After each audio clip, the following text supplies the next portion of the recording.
know Craig from yesterday, so it's a short introduction. When he's not studying what happens with kids, or otherwise being brilliant in the data analytics side, he's studying peer influence. And so he's going to let us know a little more about that. Take it away, Craig. Great.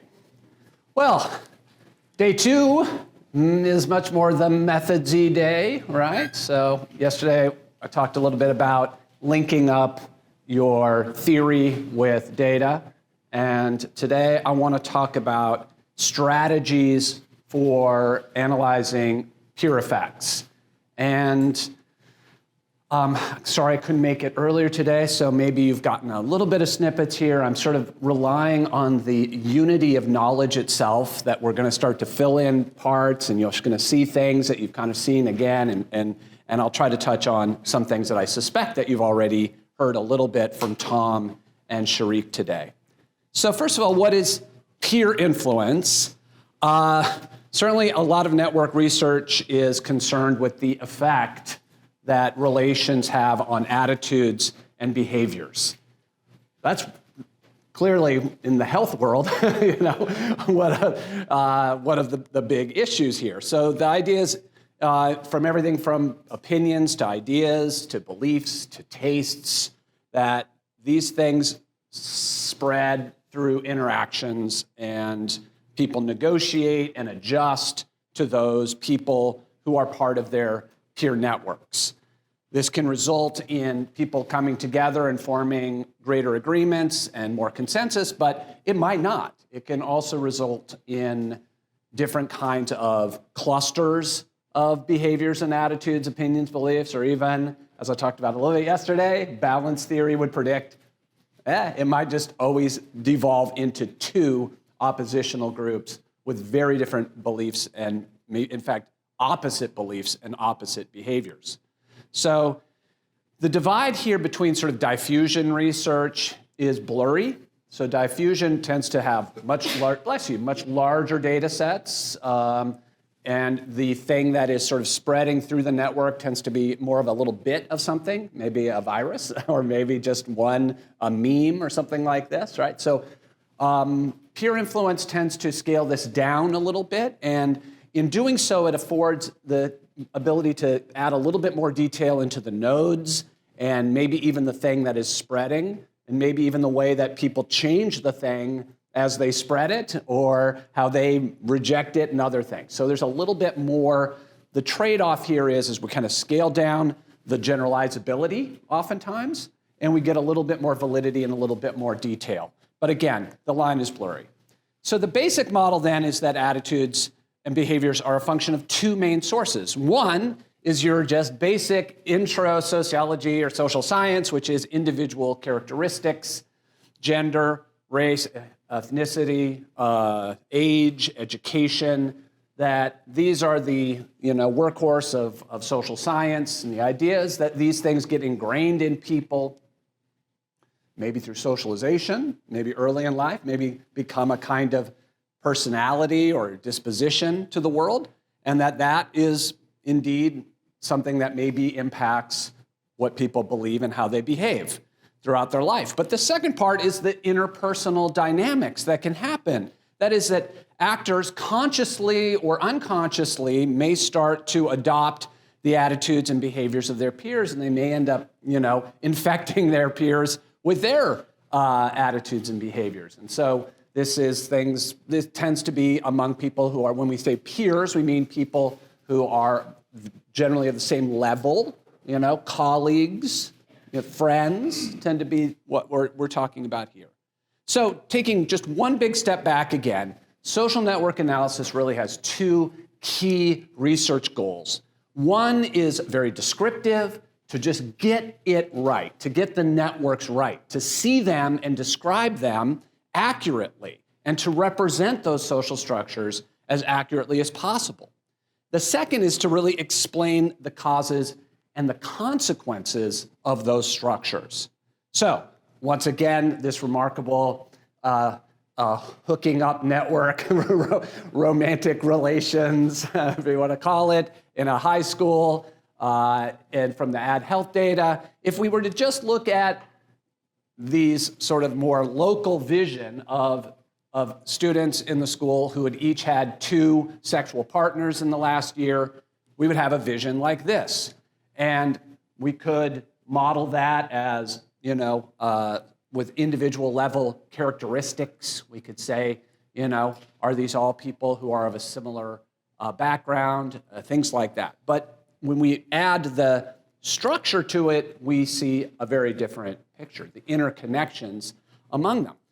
Last time, I already described a little bit about one of the endogenous causes of this network structure, this chain, these long chains of affection, as the paper is called, seems to have this underlying logic of the avoidance of 4 cycles of this nature. That's one cause. But what are the consequences? Obviously, as health scholars, you're probably thinking, if not all of these people are the same, having 2 sexual partners here may be very different than here. And you'd be right. This person is part of the main component of the network. And so the consequences for network flows, in this case of STIs, is very different, even though the same number of partners are there. So what's spreading through the network could be something as a kind of binary, you caught a disease or you did not, or quite often it could be a kind of more shaded in terms of your shifting attitudes or shifting behavior. Maybe you're drinking a little bit more, or maybe you're drinking a little less, maybe you're smoking a little more, you're smoking a little less. So the basic theme of peer influence is you are the company that you keep, and that a network like this of ties, just for illustration, at time 1, where there is a certain differentiation, let's say in a certain attitude or behavior, over time starts to spill out through those ties, and so you see the shading becomes more, instead of red and yellow, it just becomes more orange. Those of you who are colorblind, my apologies. So this is more of a spread and spilling over into things. So really, we need to move more from describing to prediction in this way.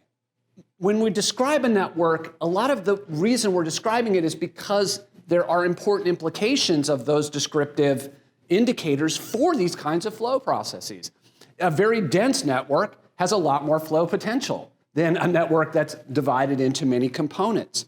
The connectivity and the cohesion, this amount of centralization, all of those things have implications for flows of things. That's why we study them quite often.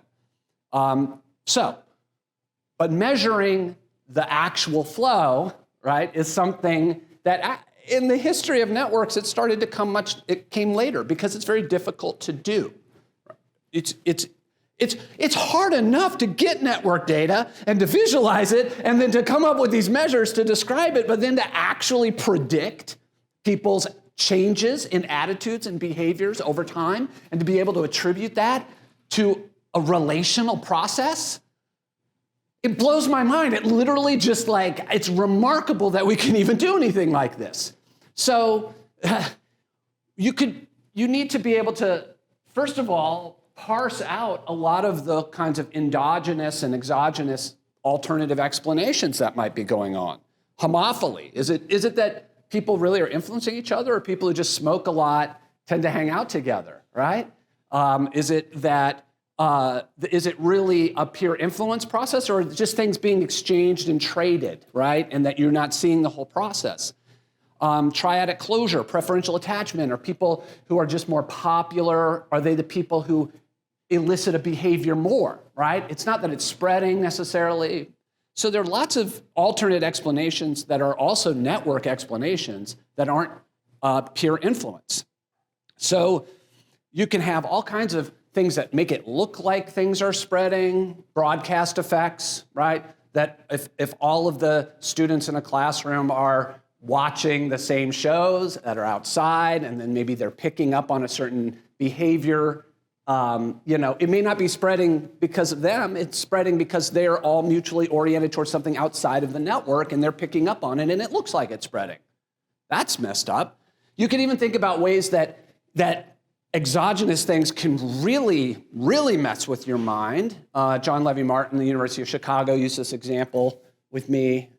I don't know if he wrote about it or not, but he said, look, he lived in Wisconsin for a while. He's in Chicago now, but he was saying, look, you could think about the diffusion of a new innovation in snowblowers as being something that is a peer influence process, right? If you really tracked out the network flows of things, you would see that the greatest new inventions in snowblowers clearly looks like it's spreading through peer influence. But actually, if you think about it, the people who are in the worst of the snow tend to be a little further north, right? We're going to go like Duluth, right? And then those people actually are tied to people who are a little bit further south and a little bit further south and a little bit further south. So the innovation of the snowblower might be spreading geographically from the most snowy climates to the less snowy climates. And it looks, because that's correlated with who knows whom in that structure, it looks like it's a peer influence process. But it's actually just the weather. So I suppose that Sharik Hassan talked a little bit about things like experiments today and how interventions, how you can go into the world, and if you can put in some sort of process, if you could look at this in certain kinds of ways where you could do field experiments, you may be able to parse out some of that through an experimental kind of condition. Difficult, but possible. There are sometimes natural experiments, things that occur in the world that make it so that it kind of mimics an experiment. You can sometimes see that. Today, what I want to focus on is other possible strategies that are there when those other kinds of experiments are not easy to do, right? When they're not even ethical to do. Like, I have an idea. We'll make this child who's very popular start smoking, right? So, how about that? There are ethical ways to do this. So people like Hannah Shepard and Elizabeth Gluck have done interventions with anti-bullying campaigns. So when it's the other way around, then you can get through the IRB. It's like, we'll make the popular kids be not against bullying, right? And see whether or not that actually changes the culture of the school. And it seems like it actually might.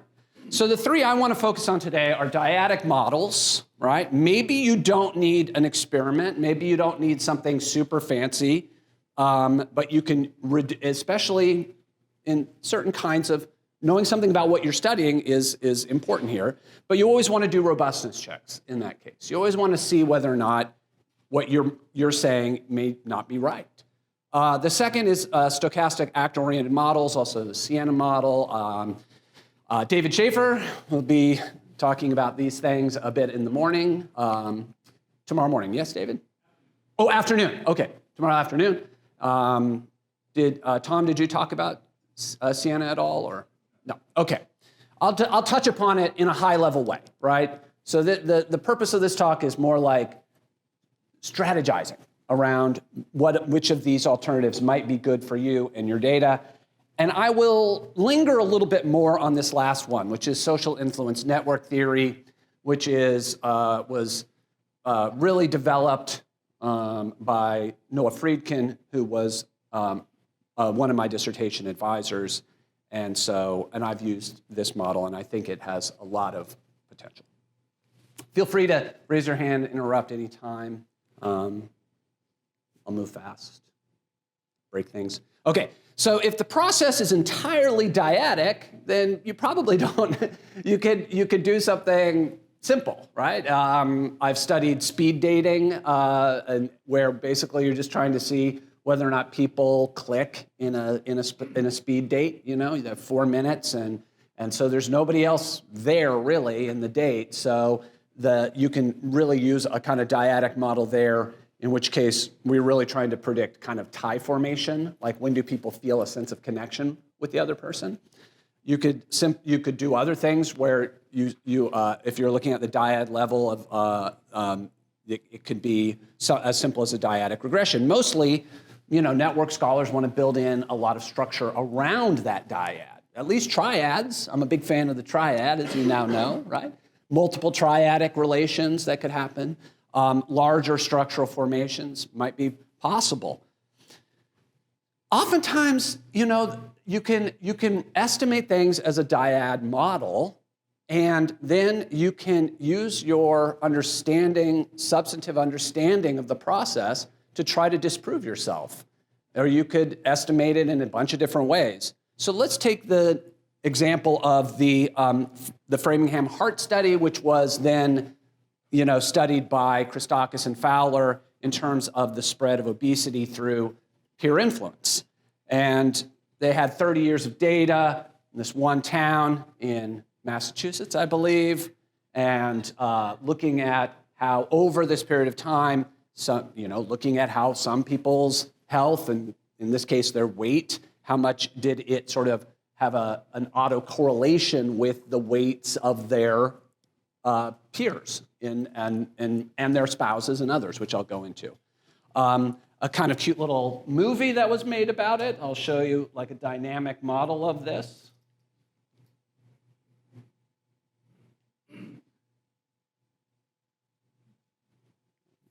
Or will I? Okay. Oh.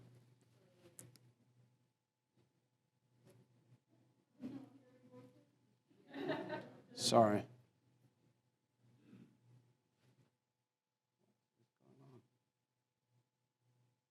Moving.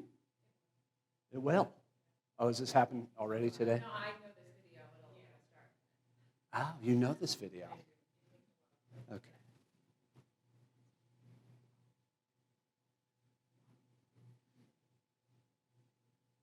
Strange. It's never done that before with me, but okay. Well, there it goes. Very slow.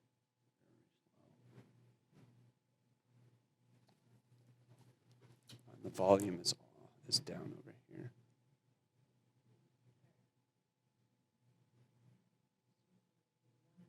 And forming ties in complex ways. The network gets more compact and dense as more ties appear. And the entire network gets heavier over time.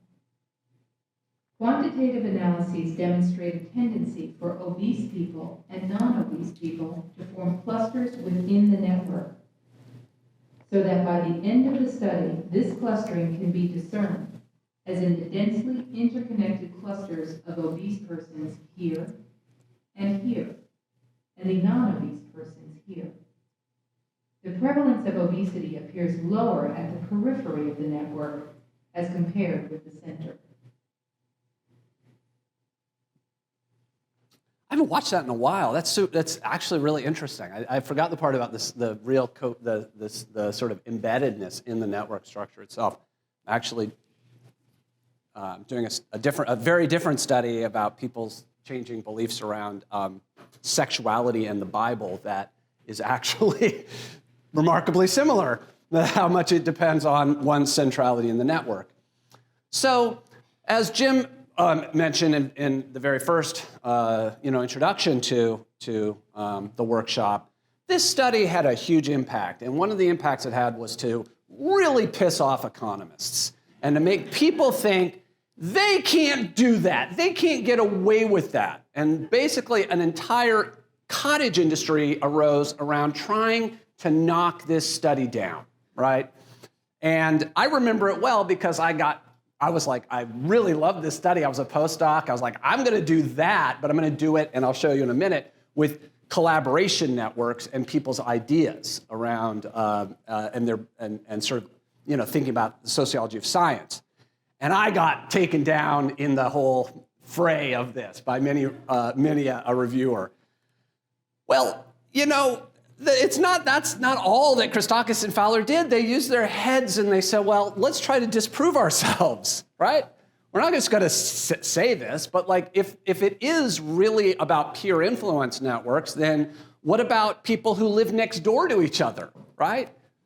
If it's a broadcast effect, if it's the fact that they opened up like an In-N-Out burger, or well, they wouldn't have that in Framingham, but if they opened up like a cookout, like we have here next door, then you would expect that there would be these kind of like spillover effects into the whole community. So we'll just look at neighbors. Or if it's really not about peer influence, but it's about just like everybody's just, getting bigger portions at the grocery store, then you would think spouses would have the same effect, right? Use your head. This is what we do with social scientists. It's like, nothing is going to be like, I just dropped the mic. That's it. I just proved it 100%.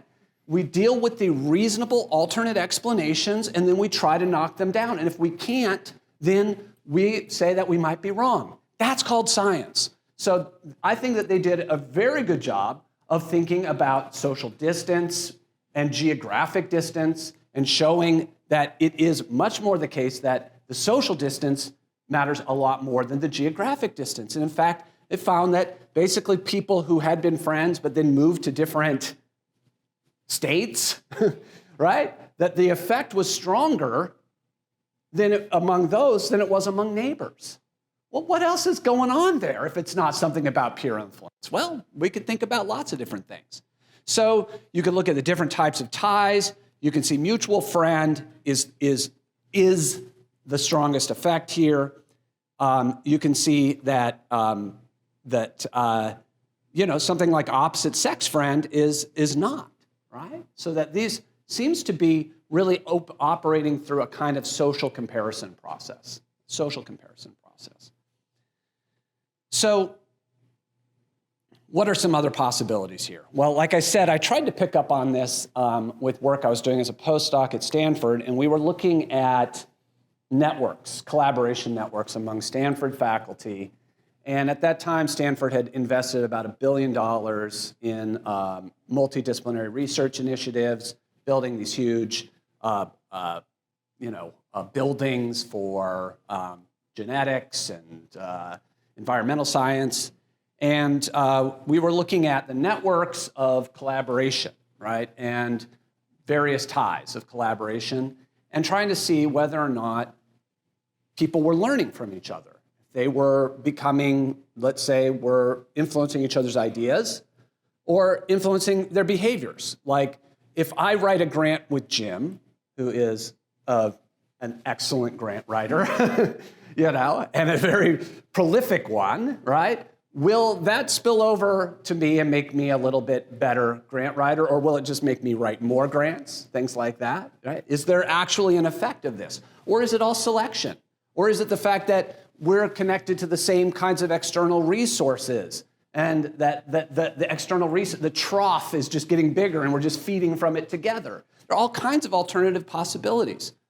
So one way to try to separate this out is if you have some reasonable way of looking at the behavior that happens with certain individuals over time, you might be able to parse out what we call the synergistic effect from the spillover effect. So in the sort of Framingham study, you might think of it as like, well, how much of it is that two people just start to eat together more, right? That would be a kind of synergy. Like, we're friends, we like to eat, the barbecue's amazing, we're into barbecue, let's just keep going and going and going. That would be a kind of synergy, right?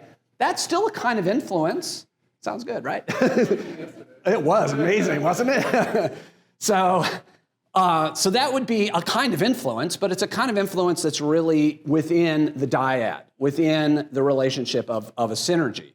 But then imagine then that there's a kind of spillover where you take that behavior outside of the relationship to either other relationships or to just your individual behavior.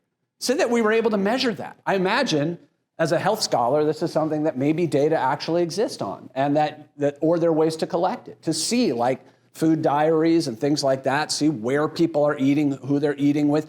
I'm not a health scholar, but so you may be just saying like, yeah, well, it's been done, Rawlings. Okay, well, great. I think that's the point, is you might be able to map out these processes. So we tried to do this with collaborations. In this case, 4 people collaborate on a research article together, so they all have a tie of that product. We published together, we wrote a grant together, and then over time, you could try to parse out like the synergy of us just coming together again in the future and doing it again versus us, pairing off versus us just doing things by ourselves, right? Seeing if I wrote a grant by myself, am I better at that than I was before?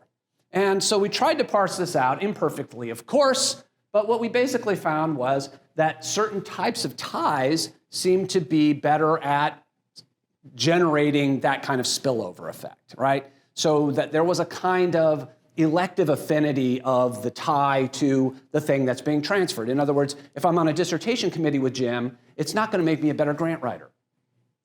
Not really. But if we write a grant together, then there's a possibility for that. So that's another strategy. Consider that you might not be able to have an experiment or a field experiment or something, but if you could actually parse the thing that you think is the influence and you have different kinds of relationships, then you can build into your model an awful lot of robustness checks to the dyadic model that you've put forward. So another possibility is the Siena model. Snyder's, others have developed, and this is really most appropriate when you're looking at when you have a certain kind of data set. Let's face it, right? A lot of these things are they're best for certain kinds of data. In this case, you need to have both networks and behaviors over time. And I think, David, correct me if I'm wrong, at least 3 period? 3? You need 2. You got to have 2. You have to have networks and you have to have behaviors at least 2 time periods. Probably be more convincing to my colleague Steve Vasey and others if you had a 3rd, so you could see that you could not so random, but it stays, a certain behavior stays, it doesn't just go back down or something like that. It also, the number of nodes that you have cannot be too huge. This is probably improved over time, but when I was trying to do these things, if you had 300-400 and 4 or 5 time periods, it started to slow down to a crawl, and then once you got to hundreds, you were done. It was just, and I don't know if it's much different there. Yeah. Yeah.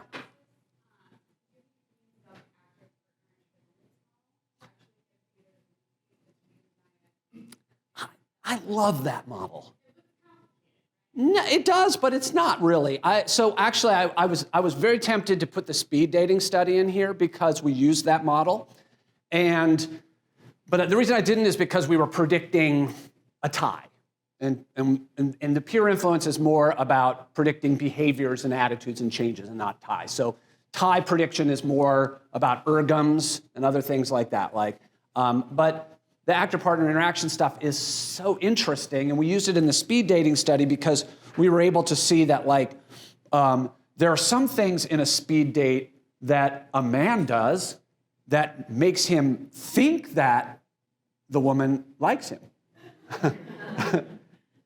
and it's not true, right? There are some things that the woman does in a speed date that she thinks makes the man like her, and I believe she's more accurate, right? Partly because it's complicated because the men were kind of open to anybody in a lot of ways, but they were engineering graduate students at Stanford. It's like, okay, so the point is that's a great.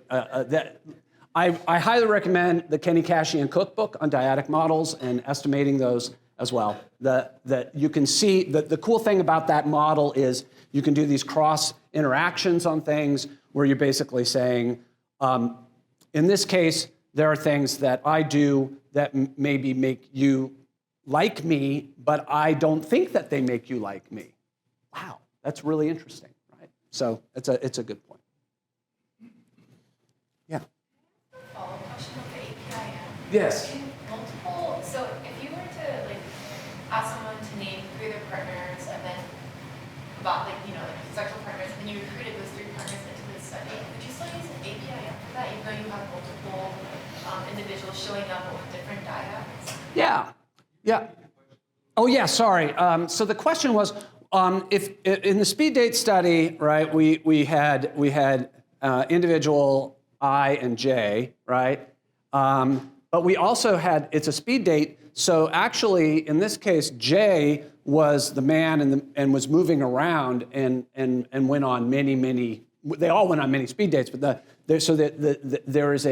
there was multiple I's in different speed dates and multiple J's in speed dates, right? So I think that's your question is, what if you have a data structure where you have multiple dyads and some of them appear with others like multiple times, like I have 5 friends and you have 3 friends, right? Yeah. Nesting, yes. It does account for nesting. I mean, and I'll talk. I thought I had it in one of my slides here. But it's yes. So the basic model of doing dyadic models can control for that kind of nesting in a number of different ways, with either fixed effects or random effects or some combination thereof, right? So that you're basically doing something like a hierarchical linear model, or they'll talk about it as multi-way clustering now, where the economists finally got on board with this, actually, when Cameron, Gelbach, and Miller created a kind of way of doing these sort of like multi-level nestings of things, so that you can kind of parse out the errors and get a fairly clean estimate. Yeah, it's not a problem to have that. Okay. Yeah. Again, I'm happy to answer things on email or later if you want details on all of this. I'm hoping that it's like my hope for this talk is to give you a kind of roadmap and a sense of confidence that just because you can't do an experiment, or just because there isn't a natural experiment, you don't have to quit, or you don't have to write a bigger grant, or there are these other strategies to get at peer influence, and no model is perfect. So the stochastic actor-oriented model, Sienna, is great if you have data of a certain nature, which is in many ways really, really been designed, I would say, for the kind of research that a lot of you do. Like Josh, we were talking about his interest in seeing how health behaviors like vaping and drinking spread, especially through these kind of social gatherings, right? So if you could think about if you had the capacity to follow people and their friends over time, maybe even better as they enter into a new place and form ties for the first time, right? And you could ask in the beginning some of their health behaviors at time 1 before they form a friendship network. So one of the great things about being in a university, we have these constant flows of people coming in, and if you could do this in a high school too, right? Looking at how their networks form and then how their behaviors change as their networks change. So if you have changing networks and you have changing behaviors, at least 2 time periods, maybe preferably 3 or more, you don't have thousands of nodes, this might be your jam. So basically the way it works is it's able to simultaneously model the tie formation process that's going on and the behavioral process that's going on. It's really kind of 2 models for the price of 1, right? And it's kind of got an ergom built into it in the sense of like it's predicting the tie formation, but then it also has a capacity to see how much people will select based upon attitudes and behaviors, their friends. So are people forming friendships with people who are just more popular in the network, or people who drink more, or some combination thereof? Popular people who drink more. And then does that becoming friends with them then in turn translate into them drinking more? Or does it make the person who was drinking more drink less? I don't know. That doesn't seem to go that way. So this has been done in a number of contexts. I'll just give you like ones. Since I study culture, I'll give you stuff about culture. One was by Kevin Lewis and others on cultural tastes in early Facebook data, when friends on Facebook were really more like friends. not just like random people. And also, this was really constrained to being just people at Harvard. Kevin was at Harvard as a graduate student during that period of the early Facebook days.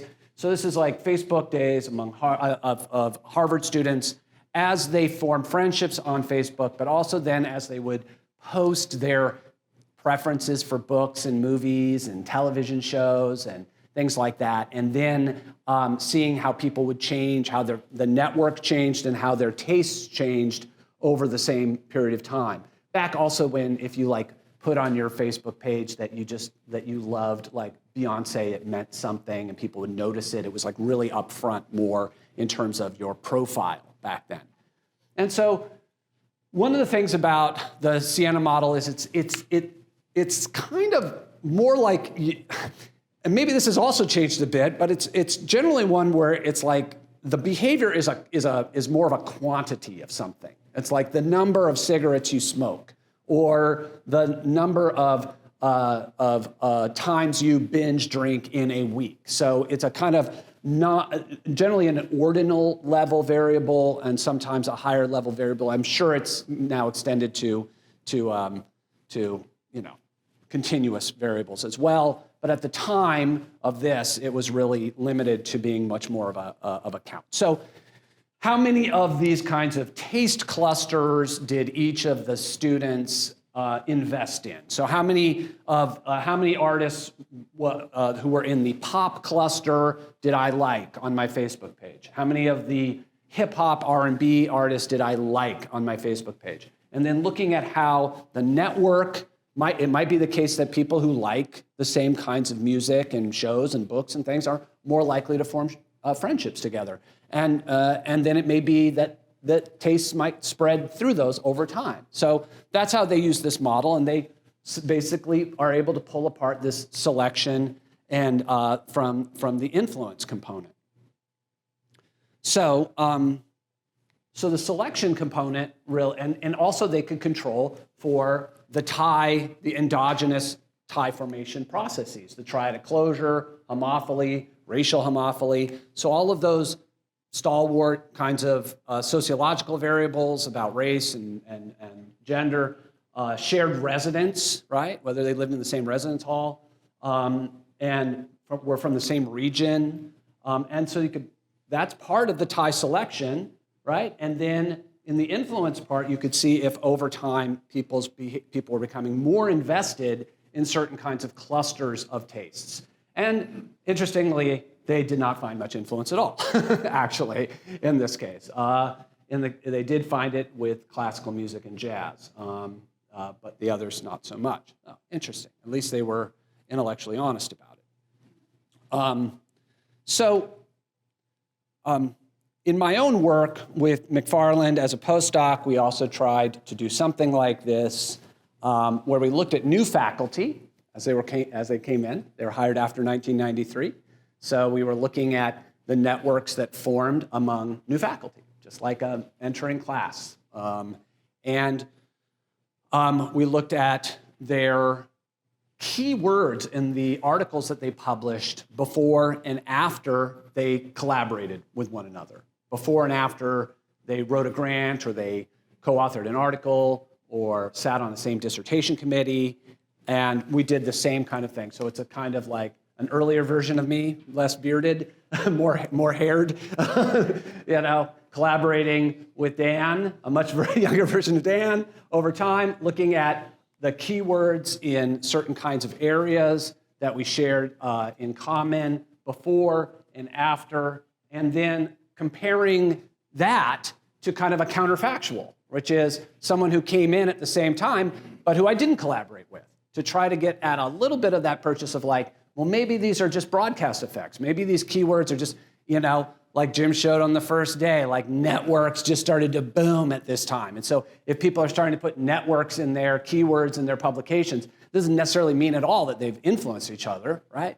So if you can start to try to have some sort of counterfactual, and I suppose if you had thousands and thousands of people, you could do some kind of matching or something fancy like that beyond my knowledge at this point. But basically, we looked at selection effects, again, kind of in the the same mode. We looked at ways that people would form ties with people who were intellectually similar to them, who and were productive in the same kinds of ways that they were.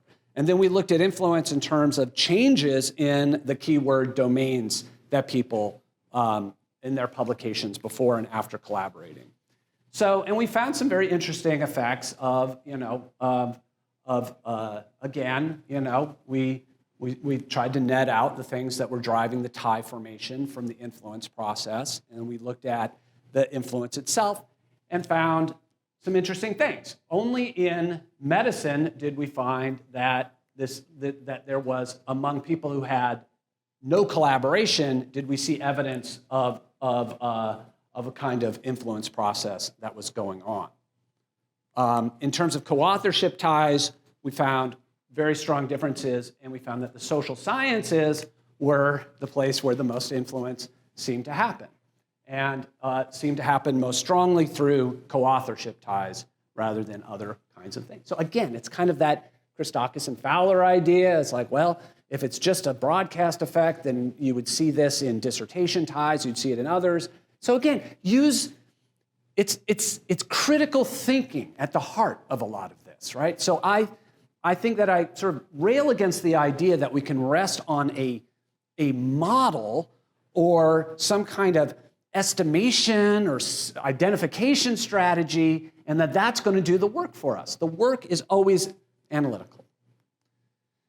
And so that brings me to, I think, one of the great sort of resources, which is social influence network theory. And this tends to work really well when you have small groups that are relatively bounded, and that where you can make the argument based on a substantive understanding of the domain that within that group, influence is likely to pool. And now, the way that this has been done traditionally is in a kind of laboratory setting. You would bring in groups of people, and they'd be like a mock jury. You would give them a case, they would have to deliberate about the case, and then you would see over time how they change, whether or not they come to a consensus on whether the person is guilty, what kinds of damages might be awarded to that person. Obviously, they're the 12 angry men or whatever, from the movie, right? They're locked in the room together. So clearly, the influence process in these controlled environments is there. The general model, I won't belabor the math too much, but the general model is one in which I love it when a model models help us think critically. This model reflects exactly what I said from the beginning. There is the standard sociological explanation, which is equation 1. That is, some belief or behavior is a combination of certain kinds of, most likely, socio-demographic kinds of inputs, right?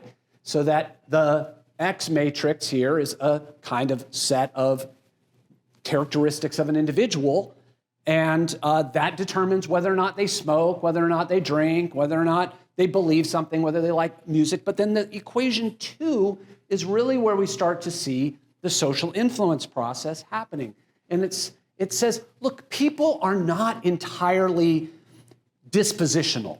We're not robots. We're not just islands where we just think a certain way. I was socialized to believe this, and that's the way I am in the world for all time, right?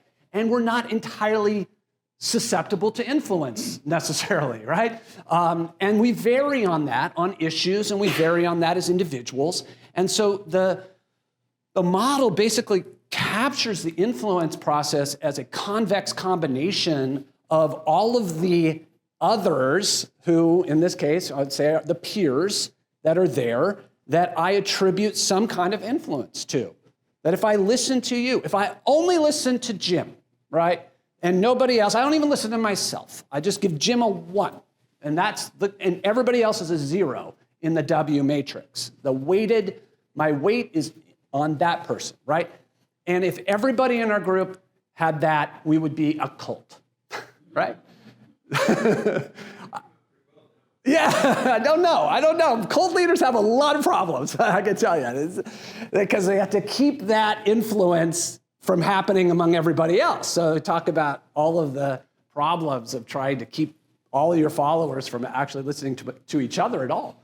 Because the model suggests that if anybody starts listening to anybody else except the cult leader, that then it could ultimately foster a kind of revolution, right? It could, through the indirect channels. Because the model really is, so here's the standard sort of model there. The model really says that over time, right, it's a combination of your sort of base dispositional, attitudinal position at time one. You keep that. You keep that with you. I believe this is the way I am when I entered into this, right? Some people, that's all that matters, right? Some people, they only listen to themselves and they're not susceptible to influence. This part here, the other part of the model, is the weighting of the other people's opinions at time t-1, and those combination of that predicts a person's attitude, belief, behavior at the current time. So it's a dynamic, flowing, iterative kind of model. And it's really that weight matrix here, which has to sum to 1. That's why it's a convex combination. The idea is that I only have as much other weight as I don't have self-weight. It has to sum to 1, right? And so to the extent that I actually, in this case, there are other specifications. In this case, all of the other weights that I apply to other people have to fall in between 0 and 1 and can sum to 1, if I'm following that right. So the point here is that there are formal properties of this, which is if you have an alpha of 1, right, then the model basically reduces to the complete interpersonal influence model, which is that essentially you just don't listen to yourself. You're just completely new. You're like a blank slate. You enter into a new situation, and you just kind of completely go with the flow. It's completely situational. You'll just start smoking and drinking. If other people are doing it, that's just what you do, right? Some people might be more like that. Some people might be less like that. The other part is when interpersonal influence is absent, the model reduces to just your initial opinion, right? But the point is that each one of the individuals in the group is doing this weighting process of their own initial opinions and others, and it's a emergent kind of process that unfolds in a network kind of environment. And the network here is a social influence network. So how much do you attribute influence to others really matters in this case. So you can think about a kind of underlying network topology in which social influence plays out. And in this case, you can see that there are kind of 3 clusters of people here that are loosely connected with one another. If they were completely disconnected from one another, they would never achieve consensus on anything. It would just, maybe you would achieve consensus within the clusters, but not between them. So if you just simulate the peer influence process over 7 iterations with 75 actors, 2 initial just random opinions, Y and X, just get a kind of random distribution. The nodes are colored according to the clusters that they belong to. You can see that the clusters, it's all just random. But as that influence process plays out through this network effect, you can start to see that over 7 iterations, it starts to converge. It never, even after 7 iterations, it doesn't entirely converge into a consensus, but it comes pretty close. So in extensions of this, Friedkin has made it so that each person has their own influence, it's more of a vector of influence, of self-influence and other influence. And if you basically, what this affords is that, as I said, some people may think very highly of themselves. They may think that everything they say is perfect, and it's just, it was always that way, and they don't listen to anybody, right? In that case, this person, the model predicts, will either hold the consensus hostage, right? They'll never get to consensus. Or if anybody really attributes any influence to that person, it may take 100 years, but eventually the group will converge to that person's initial opinions. So if you have opinion leaders within each one of these clusters, you can start to see a very different dynamic where the clusters actually start to array themselves in a much more clustered way over multiple iterations. I've used this model in naturalistic settings. So what I want to say is that even though this was developed in a more of an experimental laboratory way, I've done it. I've looked at how book clubs come to shared agreement on interpretations of a novel, looking at the same novel, a newly released novel about the Reconstruction South, full of all sorts of interesting themes around gender and race and region and historical fiction. And with my colleague, we were asking this question about where does meaning come from? Is it really dispositional? Do people read this book and go like, oh, well, I'm a woman from the South, so I have a certain Southern female reading of this book, versus a man from the North might read the book differently. That's standard sociology. We tend to believe that that's true. We tend to believe that people watching the same television show are watching it with a different lens. It's like, how you watch Modern Family just depends on your sexuality and whether you live in the country. And it's a reasonable hypothesis around certain kinds of cultural objects. In terms of something like this book, it turned out to not be a reasonable hypothesis at all. That the meanings, what we would call the dispositional scaffolding of meaning, that people really structure their readings based on what they come to the book club with, well, we'll see is not true. So we hypothesize that it could very well be true. Age, gender, education, income, region.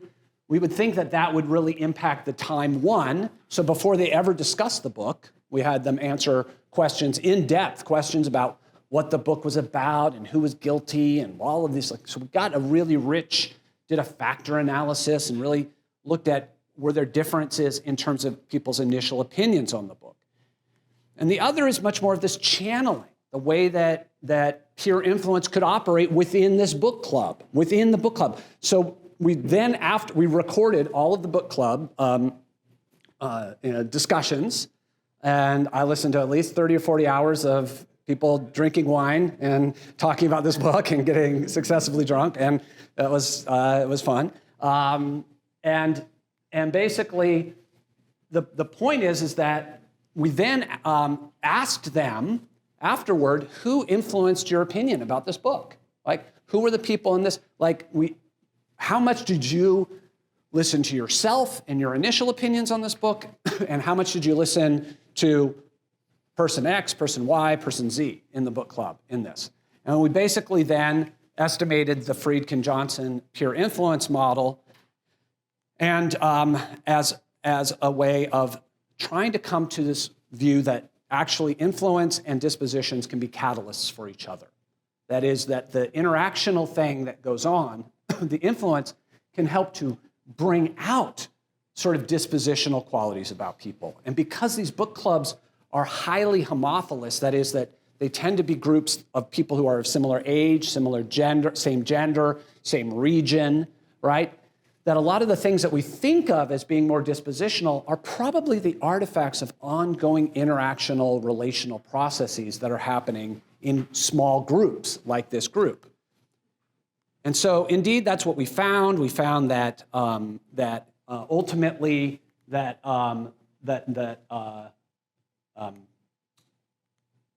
ultimately we found that there was no consensus at time one, that there were emerging consensuses that emerged at time two along the gender lines and along region lines. So we started to see a Southern reading of the book that started to emerge, and we started to see a more female-male version of the book. And the book is about this woman who kills her husband or fiance, and it has a lot to do with race in the South, and et cetera. So, in other words, through interaction with this object, people were able to resonate with it. The interaction, the peer influence process actually helped to bring out of them similar kinds of experiences. And then ultimately we cross-validated that with a lot of the contextual details of listening to this. So here's one exchange from a woman in the DC area. She says, do you remember a couple years ago, a Fairfax County teacher? I remember this. I was teaching, so what year was it? Probably she killed her husband. What? 3 months, not even 3 weeks after giving birth, she kills her husband. And so oh my God, really? I do remember. She got off, didn't she? I was going to say she got off for postpartum depression. Yes, she sure did. In other words, so they're starting to pull experiences out of their lives, right? And to make sense of this book. And it's dispositional in the sense that the women are recalling certain kinds of events that were salient to them as women and applying it to the events that happen in the book. And most of the conversations in a book club, if you haven't been in a book club, are not about the book at all. They're about, they're about your lives, they're about things that are going on, but the books are good for figuring out, you figure out the meaning of the book by talking about your own experiences in your life. I think Martha, had postpartum, and she just lost it. I think she was just sick of everybody treating her like crap and took matters into her own hands. I think she was just miserable, poor thing. Can we go home and make our husbands read this book? I think she really loved him. And in her mind, he never came to the marriage. Even though he did, she didn't know that. He was such an ass, right? He was such a dumbass at that point. He was so stupid about it. That was the dumbest moment in the whole book. We have all loved cowards. Let's be honest. We have all liked men who were not the greatest, right? So with that, don't despair. There's lots of data out there. There's lots of strategies. I am no econometric whiz, but I've been beaten up by them for years, and I've still been able, I think, to put forward a body of work, and I think a lot of us face a lot of criticism when we try to do peer influence work, that it's not good enough, that there's always all this other thing out there, that it could be this, that, or the other thing. But I would just say, how is that really different than any other science, right? Except that a lot of times we're trying to do things that are really hard. You just cannot randomly assign smoking to people, right? You can't necessarily, not everything can be a natural experiment. It's just not out there. Do we give up? No, I think we go forward and we realize that science is a team sport. All right. And I think I just have maybe 5 minutes for more questions.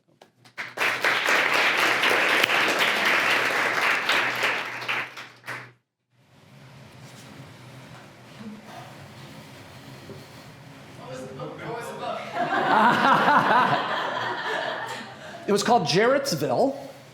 It was by Cornelia Nixon.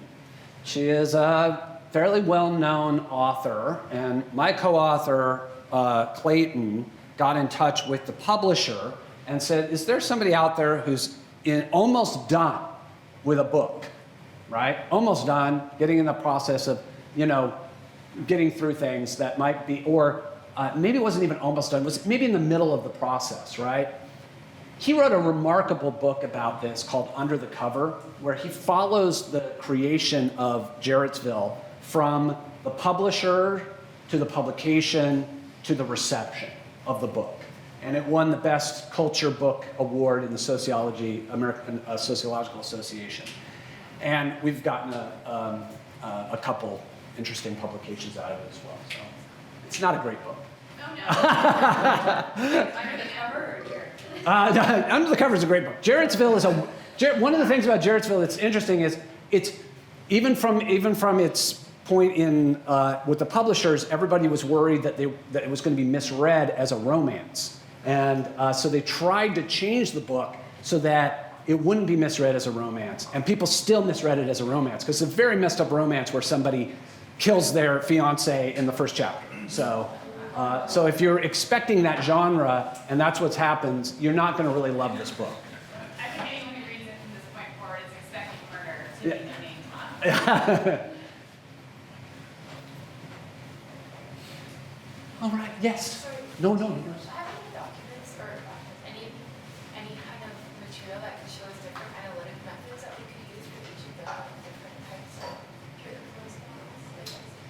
Can you be a little more specific about what you mean by? Yeah, so like for the dyadic data, like you use API, and then for the stochastic factors models, you use Sienna. Are there any other ways that we can approach this, or any other analyses?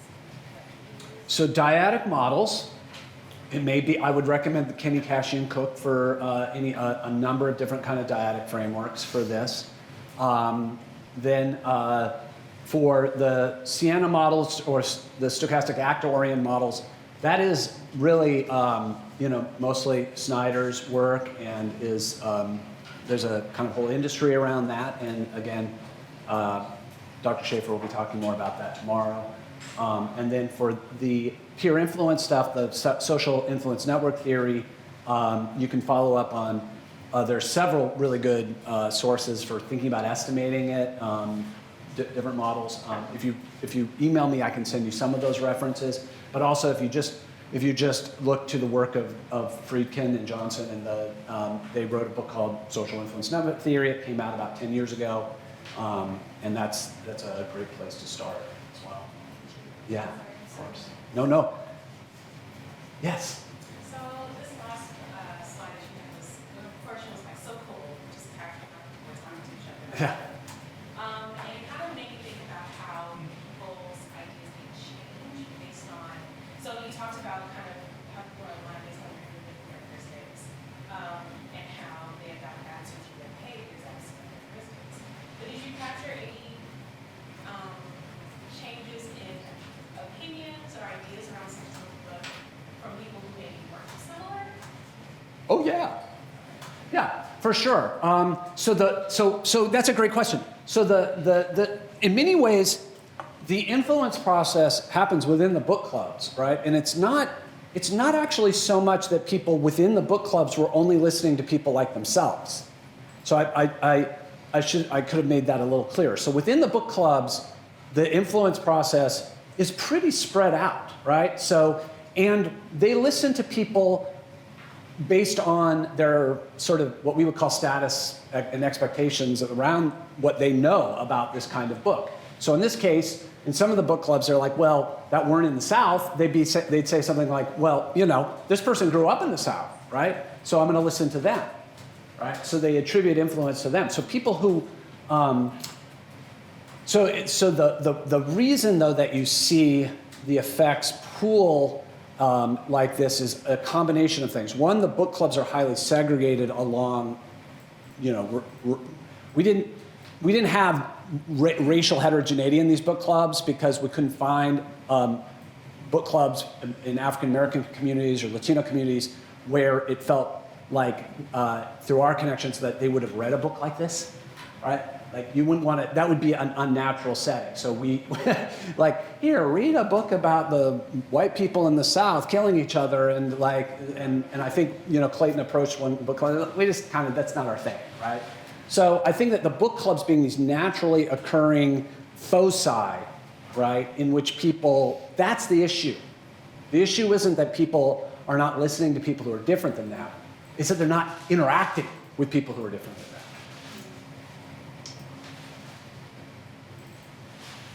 Oh, yes? Could you tell us a little bit more about that recruitment process for the book club?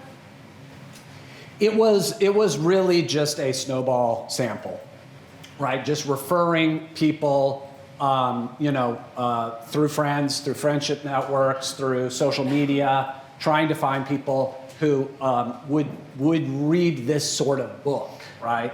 And so, and then at some point it just got to be like, well, that's a lot of book, and trying to get it in different regions, right?